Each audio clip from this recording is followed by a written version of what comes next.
سفر حج کا واقعہ ہے کہ ایک رات حضرت جنید بغدادی رحمۃ اللہ علیہ تنہا طواف کعبہ کے لیے حاضر ہوئے تو ایک عورت بھی خانہ خدا کا طواف کر رہی تھی۔ اچانک عورت کی پرسوز آواز ابھری، وہ طواف کے ساتھ کچھ عاشقانہ اشعار بھی پڑھتی جاتی تھی۔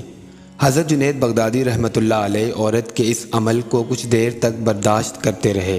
پھر جب اس خاتون کی آواز طواف میں خلل انداز ہونے لگی تو آپ رحمۃ اللہ علیہ اس کے قریب پہنچے اور نہایت پرجلال لہجے میں فرمانے لگے، اے بے خبر، تجھے اس مقدس و محترم مقام پر اپنی ناپاک آرزوئیں بیان کرتے ہوئے شرم نہیں آتی؟ عورت نے معذرت کرنے کے بجائے اسی قسم کے چند اور عاشقانہ اشعار پڑھ دیے۔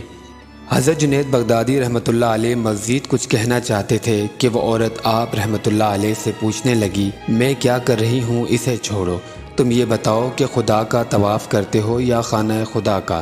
حضرت جنید بغدادی رحمۃ اللہ علیہ نے کسی تعامل کے بغیر فرمایا، ہم اہل ایمان خانہ خدا کا طواف کرتے ہیں۔ حضرت جنید بغدادی رحمۃ اللہ علیہ کا جواب سن کر عورت بے قرار ہو گئی اور اس نے آسمان کی طرف دیکھتے ہوئے نہایت پرسوز لہجے میں کہا، تیری ذات پاک ہے، تیری مخلوق میں ایسے لوگ بھی ہیں جو پتھر کی طرح بے حس ہیں اور پتھر کے گرد طواف کرتے ہیں، انہیں بتا کہ تیری مرضی کیا ہے اور تو ان سے کیا چاہتا ہے۔ عورت کی زبان سے ادا ہونے والے الفاظ سن کر حضرت جنید بغدادی رحمۃ اللہ علیہ پر وجد کی ایسی کیفیت طاری ہوئی کہ دنیا و مافیہا سے بے خبر ہو گئے۔ پھر جب ہوش آیا تو وہ عورت غائب تھی جس نے آپ رحمۃ اللہ علیہ کو بڑے مؤثر اور منفرد انداز میں توحید پرستی کا سبق دیا تھا۔ حضرت جنید بغدادی رحمۃ اللہ علیہ مکہ معظمہ میں قیام فرما تھے کہ اجمیوں کی ایک جماعت آئی اور آپ رحمۃ اللہ علیہ کے گرد حلقہ بنا کر بیٹھ گئی۔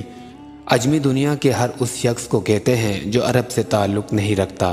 یہ اجمی لوگ حضرت جنید بغدادی رحمۃ اللہ علیہ سے مذہبی مسائل پر گفتگو کر رہے تھے۔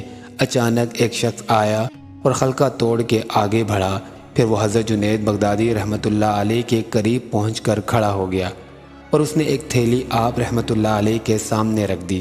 حضرت جنید بغدادی رحمۃ اللہ علیہ نے حیرت سے تھیلی کی طرف دیکھا اور پوچھا، یہ کیا ہے؟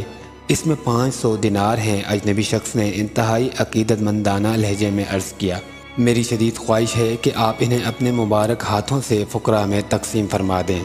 یہ کام تو تم خود بھی انجام دے سکتے ہو، حضرت جنید بغدادی نے فرمایا۔ دراصل میں نہیں جانتا کہ مستحق لوگ کون ہیں، اجنبی شخص نے عرض کیا۔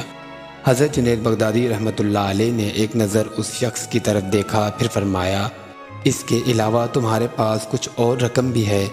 جی ہاں، خدا کا دیا بہت کچھ ہے، اس شخص نے اپنی اسودہ حالی کا ذکر کرتے ہوئے کہا، کیا تم اپنے موجودہ سرمائے کے علاوہ مزید دولت بھی کمانا چاہتے ہو؟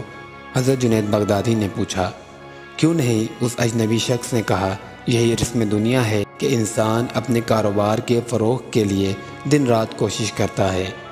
حضرت جنید بغدادی رحمۃ اللہ علیہ نے دیناروں سے بھری تھیلی اٹھائی اور اس شخص کو لوٹاتے ہوئے فرمایا، پھر تو تم ہی اس رقم کے زیادہ مستحق ہو، اسے واپس لے جا کر اپنے خزانے میں جمع کر دو۔ اللہ تعالی ہم سب کا حامی و ناصر ہو، آمین۔